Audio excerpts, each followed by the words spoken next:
Welcome everyone to a breakdown of the new Star Wars slate that just came out on December 10th as a result of Disney's Investor Day. Within this video, we're going to break down the things that they announced and whether it's a show or a movie coming out in the recent years as released by Lucasfilm. Today, we bring together Star Wars fans from around the galaxy, including Christian Gardner and Cooper Tennant. The information gathered from today could be found on the Star Wars official website, and this may contain some spoilers within the sequel trilogy or The Mandalorian, so just be careful with that. But first, let's say hello. Christian, Cooper, how are you doing today? I'm doing fantastic. Yeah, I'm just glad to see a whole bunch of new Star Wars stuff coming on. And Disney Plus, they're heavy hitters now. I'm very excited. The amount of talent the amount of work that's really going into these, especially the shows. I think the series are most impressive. Some they're breaking ground in terms of filmmaking, I think. Yeah, I totally agree with that. And to really start off with that, I think we'll go into Rogue Squadron, which is the first movie that's been announced since the sequel trilogy. And it's coming off the heels of the new game, Rogue Squadron. A lot of dogfights within that game. This also has the first women director, Patty Jenkins, within a Star Wars film. We've seen some women directors within The Mandalorian, which has been really great to see. The quote from StarWars.com is, "The next Star Wars feature film will be Rogue Squadron, directed by Patty Jenkins, who did the Wonder Woman franchise. The story will introduce a new generation of starfighter pilots as they earn their wings and risk their lives in a boundary-pushing, high-speed thrill ride and move the saga into the future of the galaxy." So where do you think this movie could go, guys? Cooper, we'll start with you. I think I've always really loved like space battles in Star Wars. They've always been my favorite part. So when I heard that this was the next like big feature film that was coming out of Star Wars, I kind of lost my mind. Like I just love the aesthetic of it all, I guess. I'm really excited that it's called Rogue Squadron because Rogue Squadron was a squadron of rebel pilots led by, I think it was Luke and Wedge. Mm-hmm. So if we were to see Luke in this, I'm curious to see who they would cast for that. And Christian, what do you think about this? I'm really excited just seeing what the video that Patty Jenkins put out when it was announced about why it's so connected to her, learning about how her father was an air fighter and how she's always wanted to make a film like this. It just makes me really excited for what's to come. And I think that a movie just about galactic warfare, sci-fi people are going to be so excited about it. So I think it's going to be a great film and a great connection in minds too. Yeah, and we've seen a lot of really good dogfights within the Star Wars universe already. Some of the ones I've really enjoyed are obviously the ones in the prequels, with Anakin being one of the best pilots out there. Luke, as you said, Cooper is a very good pilot, part of this Rogue Squadron. And I've really enjoyed the ones from Poe Dameron, especially at the beginning of The Last Jedi. I thought that was one of the best dogfight scenes within all of Star Wars. What concerns do you have about this movie as being the next thing within the Star Wars lineage within the movies? Christian, we'll start with you. I'm just concerned on where there is to go from this. But I mean, with what we've seen with The Mandalorian, there's so many different ways to venture. There's a whole bunch of different storylines, even outside of Return of the Jedi. And so if there is still room to grow outside the Skywalker saga, and even within that, you can see what Luke Skywalker always aspired to be in a TIE fighter. And that's what he wanted to be coming off of Tatooine. So there's so many different stories to go just from there. Cooper?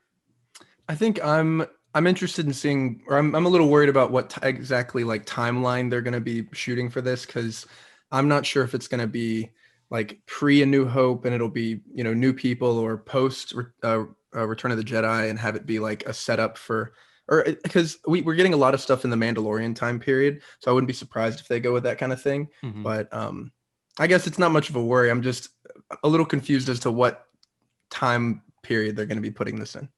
And I feel like that's a theme that we'll kind of see with a lot of these new IPs coming out, is whether or not it's in a certain time period or not. We'll get to those in the future. Another movie that they have announced, it's untitled, but is directed by Taika Waititi. Taika has directed episodes of The Mandalorian already. He played IG-11, which was a really great character from the first season. He seems to have free range over what he wants to do with this film. He brings a lot of humor and really well-directed action that we've seen from Thor Ragnarok. Cooper, what do you think that Taika Waititi will bring to this universe? I think it has the potential to be like the most fun Star Wars. Like the world is so interesting, and Taika Waititi's such a unique mind. Like I have no idea what he's gonna do. But I really think that if I had to bet on something, it's probably gonna be completely removed from the rest of the saga. Like there might not be any Empire, there might not be any Rebels, no, like nothing that we know of. Because I think I would love to see Taika make something set in the Star Wars universe that is completely removed from anything else we've ever seen. Yeah, And I think you Christian, can yeah. tell with that in just some of the art that's already come out that like it's completely different from what we usually know of Star Wars. And I think some Star Wars fans are going to initially be upset because I think that's what Star Wars fans do now is just get upset. But I think it's going to be a lot of fun and a lot of jokes are going to be made. And it's just going to be a really good time for me. And I think whatever Taika does with it is going to be so much fun. And even in the episode that he directed of The Mandalorian, the season finale, that was insane. So I think giving Taika full reign, seeing whatever he does with it, it's going to be a lot of fun. And I think a lot of fans are going to enjoy it. Yeah, and a lot of people kind of forget within the original trilogy, there is a lot of understated humor within that movie, whether it's Chewbacca or C3PO or R2. There are some little jabs and hits over here. And I think Taika is a master of that. You look throughout his filmography and you just know what style he's bringing. And I think it really did lend to that season finale of The Mandalorian. And I'm very excited to see what he comes up with. Uh, this might be the most exciting portion for myself. They announced an Obi-Wan Kenobi series. We kind of knew that this was happening from D23 last August. But Lucasfilm announced the return of Ewan McGregor in the iconic role of Master Jedi Obi-Wan Kenobi for a special event series on Disney Plus. Officially titled Obi-Wan Kenobi, the series begins 10 years after the dramatic events of Revenge of the Sith, where he faced his greatest defeat, downfall, and corruption of his best friend and Jedi apprentice, Anakin Skywalker turned Sith Lord Vader. The series will be directed by Deborah Chow, who helmed memorable episodes of The Mandalorian in season 1. So chronologically, this is about 9 years before A New Hope. Hayden Christensen will be returning as Darth Vader, a welcomed return from, I believe, most of the fans to see what he could do with this new narration. Where do you guys, what do you want to see from this show? Christian, we'll start with you. I think when Hayden Christensen was announced, my concern was that Obi-Wan Kenobi, I forgot her name, but who's leading Star Wars now for Disney, it said it's the ultimate rebattle, the reduel between Obi-Wan Kenobi and Anakin Skywalker. And I think that kind of throws off the narrative of what Star Wars has been, because how we saw it in A New Hope was Obi-Wan Kenobi faces off with Darth Vader for the first time in a super long time, which is what we believed was the end of Revenge of the Sith. But maybe they're going in some other way. I don't know how people will feel about that. But what I want to get from this series is better insight from Obi-Wan Kenobi. Honestly, I thought that this was going to be a series prior to the prequels and venturing through what he was like within the Jedi Order. But I know they touched upon that in the Clone Wars. So I guess it makes sense of where they're going from it. And Cooper? I think I'm just looking forward to getting some connective tissue between the Obi-Wan we see at the end of the prequels and Obi-Wan we see at the beginning of A New Hope. Just kind of a different kind of character from Ewan McGregor. Like he's kind of defeated and crushed. I'm hoping it doesn't become like superhero Obi-Wan where he's just going around like saving the day everywhere. I would kind of want him to use like his powers and like his lightsaber very sparingly. I'm so happy that Hayden Christensen is back, but it does kind of worry me, like when she said like the reduel or rematch of the century, I think. But I mean, have you guys seen last week's episode of The Mandalorian? The Yeah. latest one from today? No, not today, last week. Yes. Okay. Spoilers for Mandalorian. I was not a big fan of them bringing Boba Fett back because I like Boba Fett and I think he looks cool, but he doesn't really do anything. But I'm so head over heels in love with what they've done with him. So I have hope. I'm very optimistic about them supposedly having Vader face Obi-Wan again, but I don't know. That's the only red flag for me, but I trust him. I think that depends on who's running the show, because I think what Dave Filoni and Jon Favreau have been doing have been absolutely amazing, and not just like fan service, but I mean, they talk about it in the gallery how Dave Filoni is almost like the second coming of George Yeah. Lucas. So depending on who's doing that story, we'll see what happens. And I think you bring up great points of trying to see like the tension that Obi-Wan Kenobi has, and like, I think it's a very interesting story if like you brought up your brother and you felt like you completely failed him and he becomes the worst person in all of history. I think there's a lot of different places for them to venture to, and such a great actor in Ewan McGregor to portray that. Yeah, and to that point, I think Ewan McGregor really did a good job of being a young Alec Guinness, and I want to see where he kind of takes this character. But you do have that inner turmoil of this is the person he thought was his brother. He was supposed to be a father figure, kind of like Qui-Gon Jinn was, but it became a little bit lesser of a role, became a brother role, and I think that's where he really failed Anakin, because he wasn't that thing that Anakin could really hold on to, because he lost his mother, he lost everything, honestly. And we'll really see prime Vader as well. It's something that we kind of saw in Rogue one of the best scenes in all of Star Wars, in my opinion. We'll see him in his prime, really being the monster that he is, and we'll see if there is a conflict within himself to fight Obi-Wan again, and we'll see where that goes. But I do trust Deborah Chow. She did a very good job in season 1 directing The Mandalorian, and she does action very, very well. So whatever that lightsaber scene is, I'm very, very excited for it. But continuing on, we do have something along the lines of The Mandalorian, and connected to Clone Wars and Rebels is the new show Ahsoka. This will be at the helm with Jon Favreau and Dave Filoni, as you mentioned earlier. They helm The Mandalorian, and they really do have a tight-knit idea of what Star Wars is and how to add to the lore that we already have. Rosario Dawson will be returning to play the titular character in a limited series. The character was originally created by Filoni in Clone Wars, so he has a really good grasp on who she is and what she needs to do to further the overall lore. For those of you that don't know, Ahsoka was a Padawan to Anakin Skywalker. She saw the rise and fall of the greatest Jedi into one of the strongest Sith Lords that we know.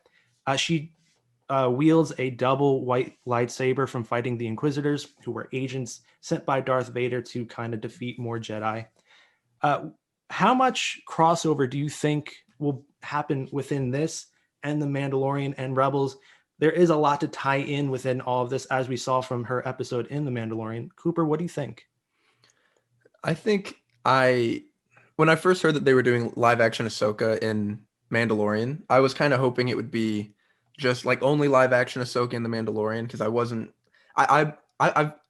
Rebels is okay. I think I wanted to see like a continuation of it in animation, but after seeing Rosario Dawson in The Mandalorian, 2 weeks ago or whatever, like I I kind of did a 180. Like I really really like her portrayal, and I think it's very truthful.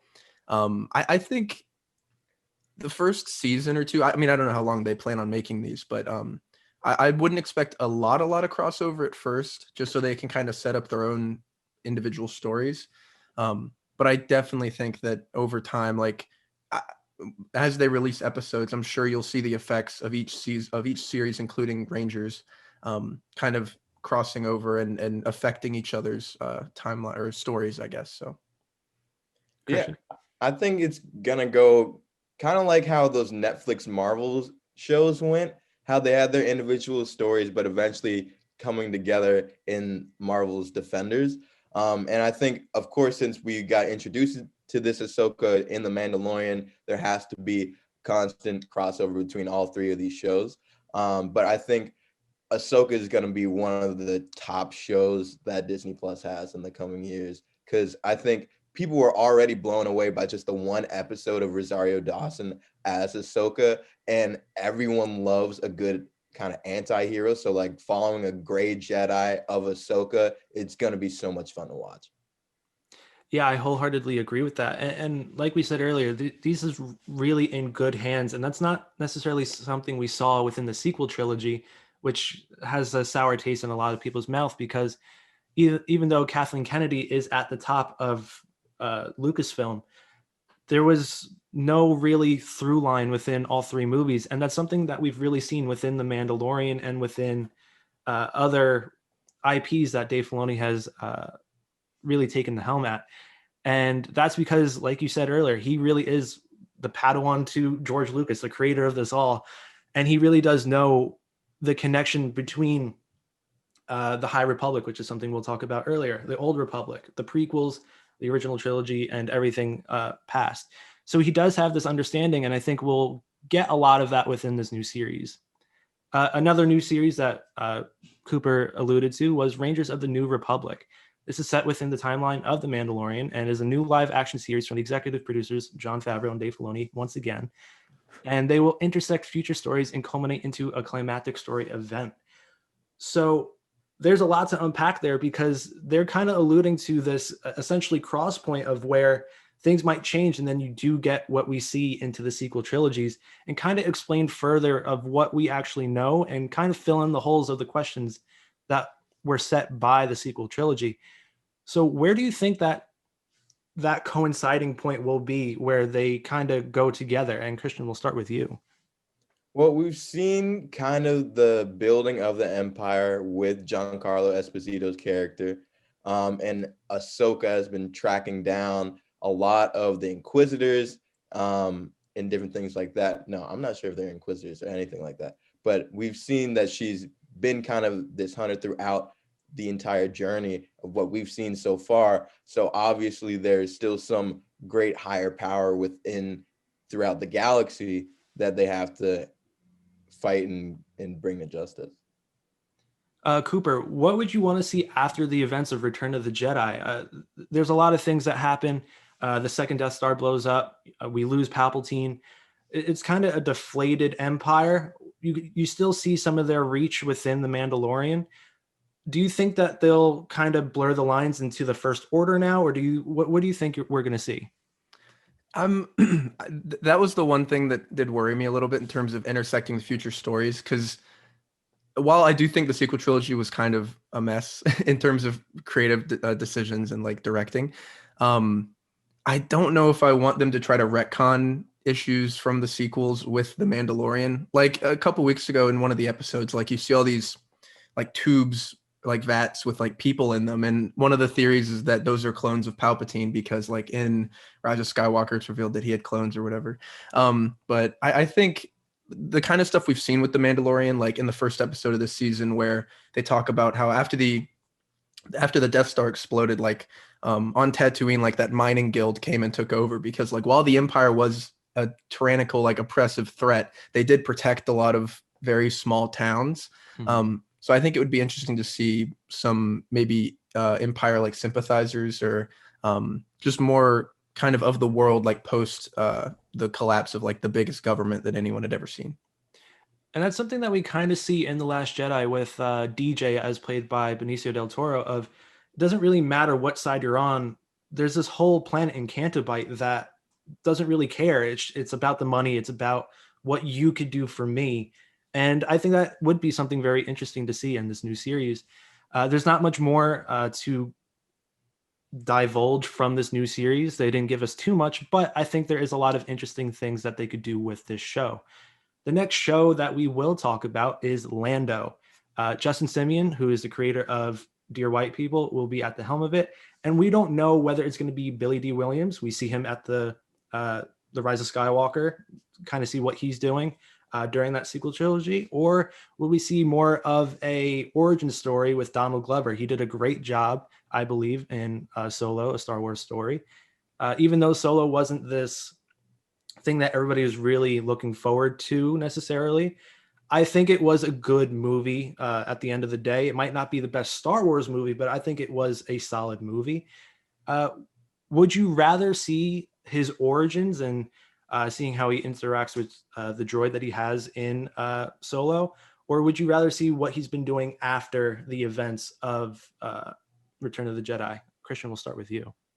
I do really enjoy the Solo movie with the first and only time that I saw it, but I thought it was really good. And if Donald Glover wanted to return and do that, that would be amazing to me. But I don't think we know enough about Lando. I think we got just a taste of it, of how he got his start. And I think that could be a very interesting story.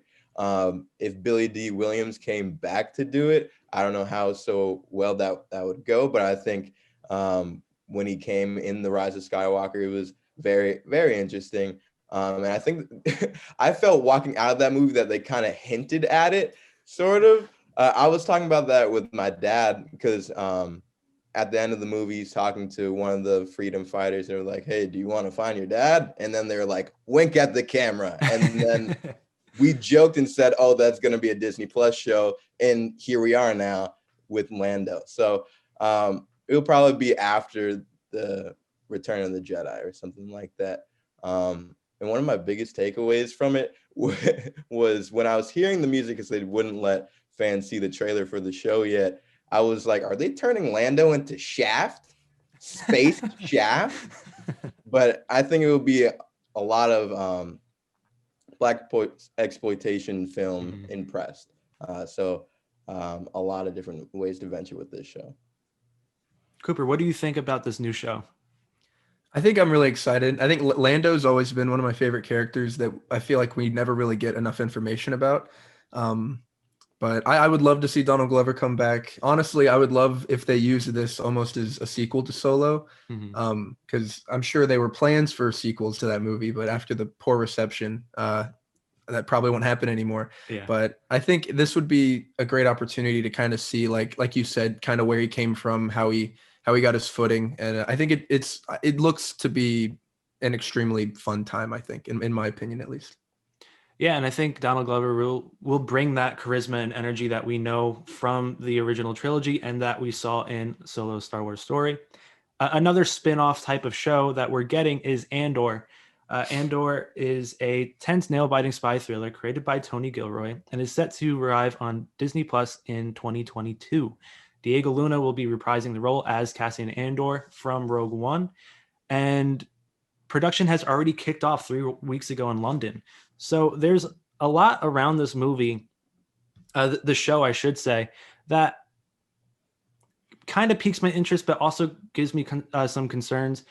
First off, Tony Gilroy wrote the Bourne movies as well as Rogue One, so I feel like he has a little more story to tell.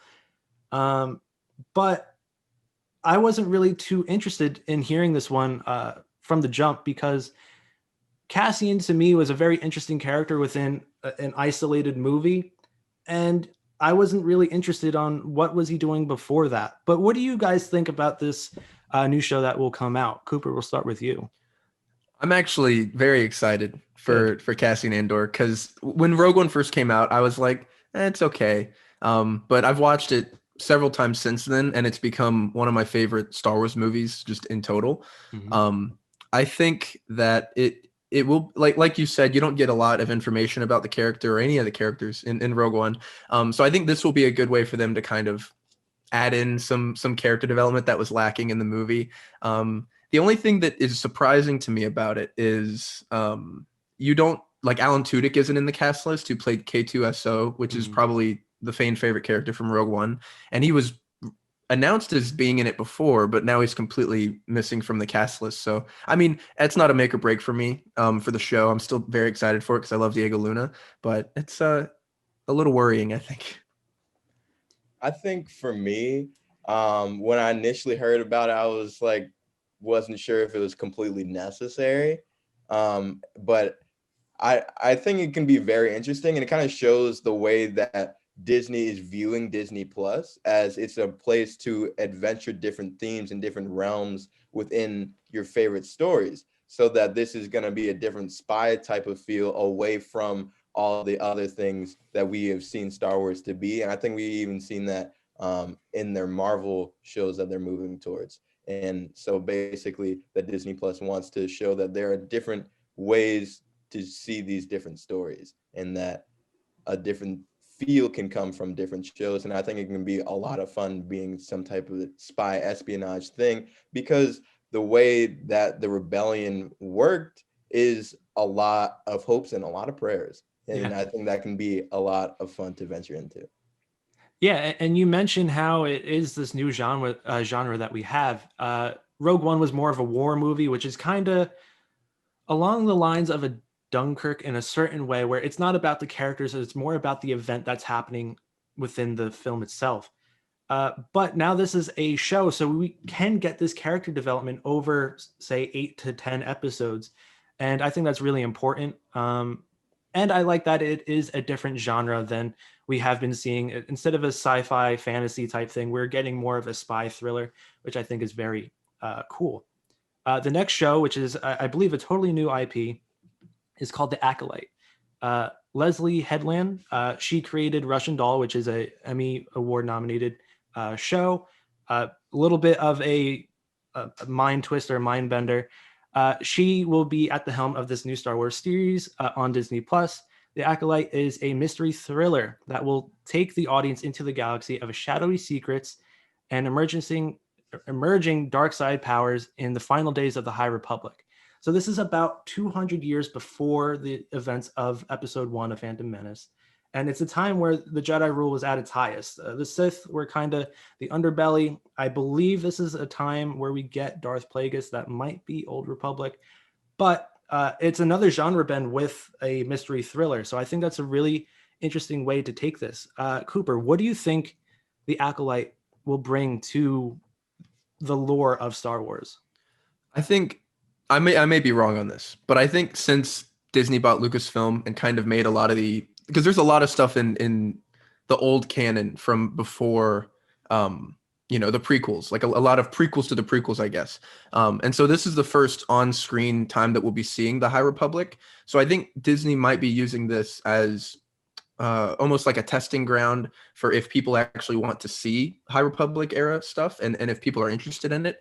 Like the Game of Thrones guys, those two, they're supposedly tasked with a trilogy series set in like the High Republic era. So this could easily be them testing out if people are interested in that. I'm interested in it. I know nothing about it. I was never really into Old Republic or anything like that. So I'm absolutely down for it, whatever it turns out being. Christian?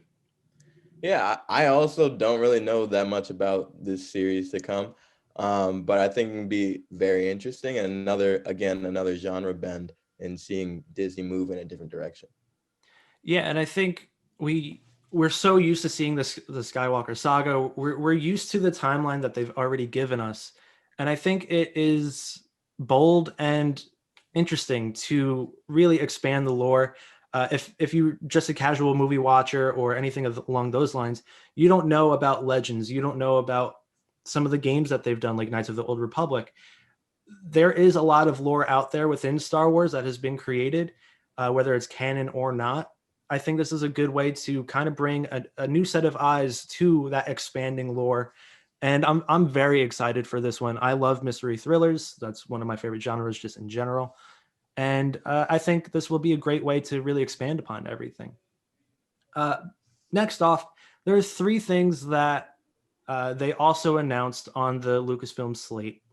And I want to go through them relatively quickly. The Bad Batch is a animated show that will go a little bit deeper into a certain squadron, I believe, that is after the clone troopers and kind of what they're doing to really fight off a bunch of different enemies. Any quick thoughts on that before we move on to the next one? I'm curious to see what they do, because it is after the Revenge of the Sith, so Order 66 has happened. Mhm. I'm not sure if they'll be working with the Empire, against the Empire, but I'm curious. Christian, are you excited to see another animated show from Disney? Yeah, I never really got into Clone Wars as a kid, but definitely as I venture back into it and watch that show follow along, definitely will be interesting to follow. Yeah. And the next thing that they had on their slate was called Star Wars Visions, and it will be a series of animated short films celebrating Star Wars. Uh, and it's by the world's best anime creators. So I think it's an interesting way to kind of expand what they've been doing. We've seen Dave Filoni's style within Clone Wars and Rebels. I believe bringing in anime creators is very interesting because Star Wars does have Japanese roots. Seven Samurai, Akira Kurosawa, uh, George Lucas's love for that style of storytelling. This is really a new way, almost like a animatrix type of way of showing the Matrix. What do you guys think about this? Christian, we'll start with you. Yeah, I think that's absolutely fantastic because so much of Star Wars comes from Japanese culture, and George Lucas was took so much from that, and that in a way to try to honor that, they are going back to how we see Japanese culture in anime and different things like that, and so how they go through that animation. I think it's one of the best things that they can do, and try to honor the same way that George Lucas got inspired. Cooper? I think I'm just very interested to see what kind. I'm not sure if they're bringing in individual creators or like art companies or production companies, Mhm. but I'm really interested in seeing what kind of scenes from the films they decide to recreate, because I think it can make for some very interesting like visual like spectacles. Like I think some Clone Wars era stuff would be really interesting. Really anything prequels I think would look really good animated in that style. I totally agree with that. And our last thing on the slate is a droid story. It develops new stories within animation and visual effects. They're going to be teaming up with Industrial Light and Magic, which is their visual effects company, to create more of a droid story. They're going to be new heroes as guided by R2D2 and C3PO. And we kind of get our taste of droids throughout the movies. Uh, C3PO and R2 are in almost all of them. I think they're only out of one or two of them. Where do you think they could go, kind of delving into what droids could do? Christian, we'll start with you. I think it's going to be a lot of fun and just so many different stories. I feel like there are going to be a whole bunch of one-off stories in each episode, and so we can see how different droids interact. And I think that that just goes to show how much people love seeing kind of the lore within Star Wars, trying to venture into that universe. And anytime you see a droid like that, everyone kind of goes, "Oh my God, that's so cool," and wants to be a part of it somehow. I mean, Disney's made so much money just off the sales of BB-8 alone. There's no surprise that they want to try to monetize that with an own show of its own. Cooper? I think I'm very interested in the idea that they're using fan favorite characters like R2D2 and C3PO to kind of be a vehicle for new stories within the universe. I think this is kind of a slam dunk for them. I mean, there was tons of when I was younger, like there was tons of R2D2 C3PO stuff that I watched and bought and like wore. Like I had C3PO bed sheets when I was little. Like this is like such a cash cow opportunity for them, and I'm just happy to see more of my two boys in the Star Wars universe. Yeah, I totally agree with that. I think they're some of the best characters. A lot of people do connect surprisingly with the droids, sometimes more than some of the other characters. But this will do it for this show. If you like this type of content, we want to do a lot more of this, whether it's just within Marvel, within Disney, whatever IPs that are coming out, maybe as movies come back into the fold. Thank you for watching. Please like and subscribe if you did enjoy this. For Christian Gardner, for Cooper Tennant, thank you for watching and have a nice day.